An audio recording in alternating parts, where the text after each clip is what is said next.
This is TNC Movie Nights. I'm back here. He's still way over there. So we're back doing this for a little while, but maybe soon we'll do some more in-person stuff, all in the same room. You missing me yet, Brandon? It was so much fun, dude. Honestly, yeah, it was fun. Even just getting to, because we just chatted for, 15 minutes pre-show, 15, 20 minutes, kind of getting everything ready, making sure everything was good for the show today. Then just chatting about, football and life. And it was a lot of fun getting to do that last time. So, yeah. Yeah, man. It was a weird experience, but it was a lot of fun, honestly. I'm stoked for you to be back. Same, man. Same. And with that, this week we are bringing back our comedy genre breakdown. That was good. By decades. Thank you. This week we are doing the 1960s. So we're going to do a bit of a breakdown on what comedies looked like in the 60s. Started with the 50s and beyond last month, 60s, and then we will eventually get to the present day. So Brandon, where do you want to start? 1960s comedies. Yes. So something I'd like to mention, because we're talking about it right before the show, of course, and I really appreciate that it seems like there really was never a dip in physical comedy, where it kind of transitioned right from Abbott and Costello right into Three Stooges. Of course, I'm sure they overlapped at a point. I'm guessing maybe there was a little gap in a year or two, but the 60s was kind of the heydays, it seems, for the Three Stooges, for kind of, the earlier time frame of it. So it was neat kind of getting to see that as scrolling through a bunch of just 60s comedy, just knowing that there was physical comedy there too. Because it's not for everyone, but it's one of those things. I'm not a huge fan, but it's one of those things I just love to go back to sometimes, being you know what? I just want to see people hit each other and fall downstairs and stuff. It's goofy. It's fun. Funny fall down. Exactly. But it's true though, it is really funny, especially when it's done even a little bit well. It makes you laugh so much. And yeah, this is I feel like this was the era of just evolving it and taking things to the next level, getting a lot more feature length, ridiculousness with even just the names. We were talking about this a little before the show, but you have It's a Mad, Mad, Mad, Mad World, Dr. Strangelove, or How I Learned to Stop Worrying and Love the Bomb, or here's a mouthful, Those Magnificent Men and Their Flying Machines, or How I Flew from London to Paris in 25 hours, 11 minutes. That's just one movie title. That's Benny Hill right there for you. But yeah, we have so much going on here. Just in titles alone. I wonder how they fit it on the marquees there. It probably took all 5 lines and went all the way across. Yeah, I feel bad because, in our day at least, I worked in a movie theater for a long time. Everything was digital. Imagine being out there for 17 hours putting up one of these movie titles that just goes on forever and ever. Those Magnificent Men, just the one that you brought up, and Their Flying Machines, or How I Flew from London to Paris in 25 hours and 11 minutes. I could not imagine being out there for probably a good 4 hours up on a ladder. Pull a double shift. Yeah, just putting those letters up on the board. This is something we manually had to do back in the day. So that's, that's terrible. Yeah. So it's that sort of, I guess, just the loud and ridiculous and just sort of experimenting with that. This is also the golden age of some classic actors, and I guess that's, you could say that by any decade, but this was Dick Van Dyke in his prime. You had the Dick Van Dyke Show, you had Mary Poppins, I think he was in Chitty Chitty Bang Bang, which is another fun title. It's just ridiculous, but man, there's just a lot going on here. You were saying before. Sorry, go ahead. Oh, I was gonna say the titles. It is just funny scrolling through because I'm pretty sure we're both on the wiki page for this, and just going through and just seeing 3 words, just a nice little title here, and another smaller titles, and then it's just across screen, and then for some of them you even have to hover over the name to get the full name, which is hilarious to see on them. Absolutely. And there's something you mentioned before. Oh my god, a funny thing happened on the way to the forum. That's a mouthful right there. Another thing you mentioned before we were recording here is this was also where a lot of what became remakes in our generation started from. This is where the source material for that came from. I mean, we have the Pink Panther, we have Mary Poppins. What were some of the other ones that you had? One of my most enjoyable movies. I'm excited to get to that era, but Parent Trap is in here. 101 Dalmatians. And we're kind of getting another remake of that coming up sort of soon with Cruella DeVille. I think is that the proper name for that movie? I think it's just Cruella. I think you're right. I think you are right there. So it is kind of funny to see how I think the Casino Royale, the Italian Job, there was a lot, and they're like big hits for the remakes too. They're not just. I mean, I'm sure there's some in here that that got remade and we just don't know them because they weren't big hits, but some of them are massive hits. And you have some that were remade, or I shouldn't say remade. They heavily inspired some other movies. Like Rat Race was heavily inspired by It's a Mad World. Oh my god. Yeah, I didn't even think about that. Jeez. I haven't seen Rat Race in so long. And I mean, even like The Odd Couple, how many movies played off that trope, like that sort of idea? It wasn't, a remake of The Odd Couple, but it inspired hundreds of movies. The Pink Panther. Too, actually. You have what? There's some more. A Little Shop of Horrors. It was remade in '86, and now it's actually it's in pre-production right now to get another remake. Feed me, Seymour.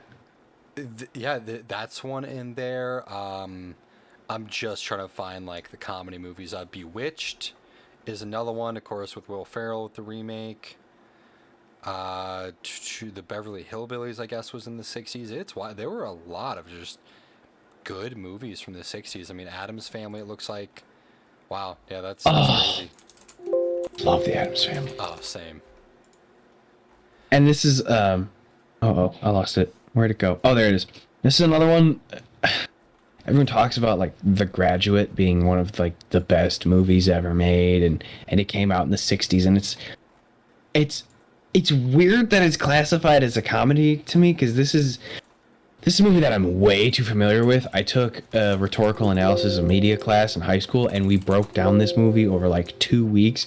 So we would watch like every scene and then go back and watch it again and talk about all of the things, like all the placement of the director, like all this sort of stuff. And it's great for that. It's great for breaking it down, because it is the perfect example of nothing in a movie is accidental. Everything you see is done on purpose. Every background piece, like everything, to the point where I remember we were talking about in the beginning of the movie, you see a dartboard in his room, and I've brought this up on other episodes, but where you see the darts are all over the board, and it's like, oh, he can't find his target. And then, later on in a movie, you'll see they're all like right on the bullseye, and you're like, he's figuring himself out. It's so stupid. But it's stupid because it was smart in the '60s, and people just haven't stopped doing it and haven't really changed much about it. But it's weird to me that movie is classified as a comedy, because like, it's just not. I guess it's what they considered rom-coms back then, but it's just kind of like, it's a straight up drama, and it's almost like more sad than it is funny. I could talk about that movie a lot, and I'm not the biggest fan of The Graduate, but it's real, like, I appreciate it.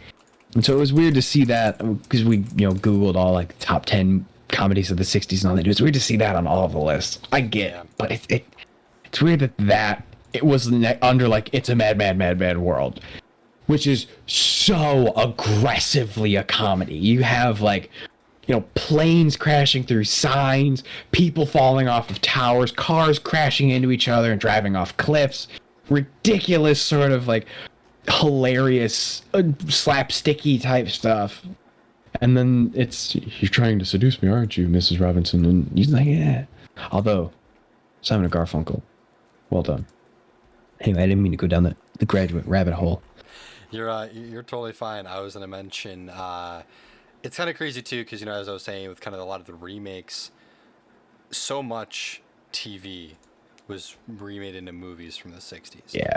Flintstones, George of the Jungle was an animated TV show. Hell yeah. I think Get Smart was a TV show. Yep. Speed Racer, of course. Underdog, Yogi Bear, like all these things got Mhm. remakes or movies in like the early 2000s, or even maybe even in production right now. So, uh, wild just to kind of see like the TV era of stuff too. I know you mentioned the Grinch before. Yeah. Movie we talked about and has had 2 remakes now. So I mean, there's a lot of great stuff that was remade from the 60s. I do think out of all the eras we talk about, the 60s is going to be like the era of remakes. Yeah, and that's weird because we mentioned it in the 50s because there were a bunch of remakes from the 50s too. But the 60s, it's like, and maybe it's just our age because we're both in our mid 20s here, but it feels like that's such a forgotten era because it's not even like our parents talked about all the movies in the 80s and stuff like that. You know, it was the Ghostbusters, Caddyshack, Animal House, Revenge of the Nerds, all that crap. And I can't wait till we talk about the 80s because I have some trash to talk. But with the 60s, it's like they were a little too young when that was going on, and they didn't carry it along with them. So, I mean, we even talked about at first doing 50s and before, and then 60s and 70s as one show. But going through all of this, it would have been a crime to do that because there's so much that came from the 60s.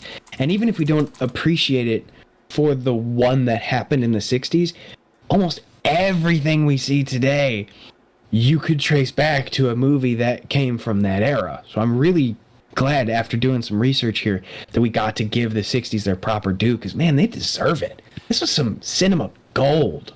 See, it's really funny that you bring that up because I know we did speak about combining the two. And the goofy thing to me is it's actually not about the 60s. I had no concern about talking about the 60s. It's the 70s. It's the 70s. That I do think that it would have almost been okay to combine these two because I feel like the 70s might be a little more difficult to go through. I'm not even going to bring up any of the movies I'm looking at right now because we will get into it next month when we talk about the 70s. There are some bangers, there's some good ones, but the 60s, it's just a lot of great stuff. Many. Oh yeah. So many. Because, I mean, even when we were talking about this whole idea of breaking down a genre by decade, the 50s is easy because you can just go 50s and before. So everything for 50 years of movie making we can talk about. There's enough there. And then, the 60s and the 70s. I thought it would be that, the 80s, and then, like, the 2000s, what we grew up with and all that stuff. But, man, the 60s were banging, man. I don't know how else to put it.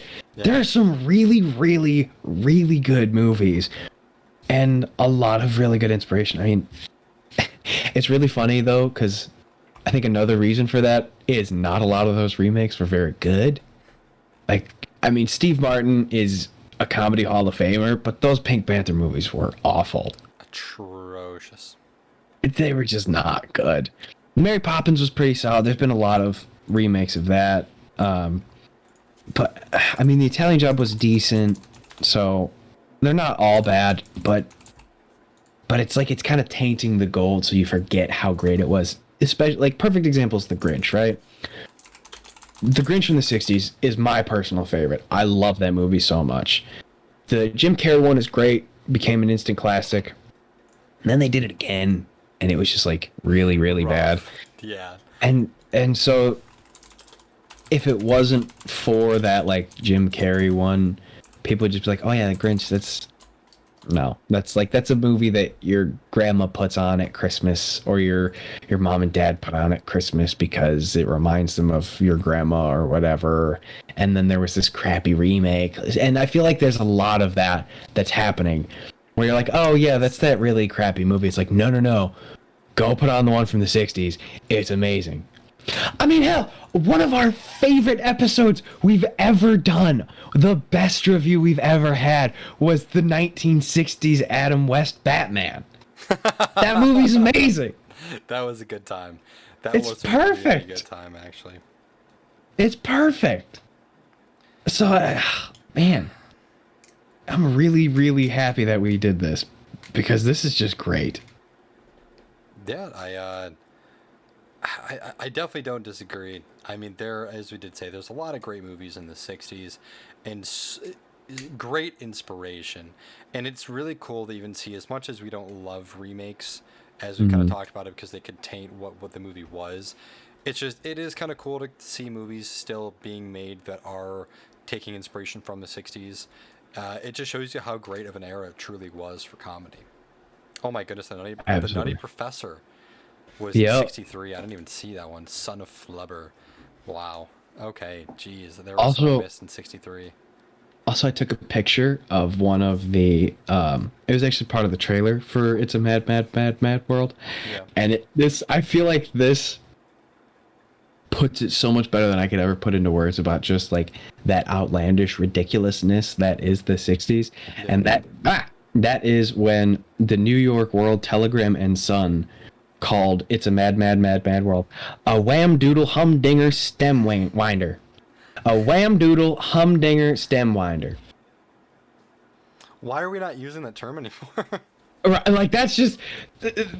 Okay, there you go. That was the 60s. The 60s of comedies was a wham-doodle humdinger stem winder. There you go. And, like, I don't want to be Johnny Raincloud here, but it's the 60s. And so, like, what we talked about, like, a lot of the racism in the 50s... Yeah. Didn't really get better, because no. You're it's right, not like there was right. segregation or anything like that in the 60s. No, not at all. Wouldn't even expect it. But no. Like, I haven't seen a whole lot of 60 movies. Again, as I said, I've seen a lot of like the remakes, and I feel like a lot of that has been scrubbed out in the 90s and early 2000s. So, but yeah, I'm sure there was a lot. I'm not surprised. Yeah. And so that's something that, like, I'm gonna make a little note of all of that for the 50s and beyond, the 60s, the 70s, even creeping up in the 80s. I mean, there's racism everywhere and all that, even today. But, like... I wanted to hit you with a no! Just again. But yeah, I mean, if there's no way in the 50s, 60s, and 70s, that was just... what it was. Yeah, like, schools were still segregated when these movies are coming out, so it's not good in that sense. It's not exactly a prime example of representation. It's a lot of white dudes. But without sounding like we're ignoring all that, because I would feel like we were really, really crap if we didn't bring that up. We were like, it was great. It was a humdinger wham-doodle of a time for dudes that looked like us. But some of the movies that lasted through today are wham-doodle humdingers. Wham-doodle humdingers. Love it. I think that's a great segue into the end. I think you're right. Yeah. So, Brandon, tell the people where they can find us. You can Wham-doodle humdingers. You can find us Wham-doodle humdingers on thenerdchambers.com. Real nice and easy. All of our shows do get posted on there. And if you want to reach out on any of our social media, it's all TNC Movie Nights. Let us know your favorite movie from the 60s. What movie do you love that got remade? Even if you like the 90s or 2000s counterpart better, let us know in the comments of the YouTube video, or if you're listening to this on Spotify, Google Play, Apple Podcasts, all that good stuff, thanks to Anchor. Let us know on any social media platform. If there's a movie that maybe you have an idea for us to review in the 60s, let us know. Of course, it'll probably be too late to let us know because we're watching that tomorrow, but maybe we'll we'll backtrack, come back, and watch another review. Definitely. And don't forget, you can visibly support us by checking out the merch. Show hoodies back. It's clean. Show. That is an awesome shirt. I love the card show merch. Yeah. We do see all things cards. Check them out. We do have some more stuff coming up. We only have like 3 episodes out so far, but there's just this weird drought of just nothing cards really. But we got some pretty cool stuff to talk about soon. So, and I might be unemployed in a month, so a lot more shows coming. There you go. More content, baby. More content, baby. Let's go. Yeah. Well, until then, I'm Alex. He's Brandon. See you guys.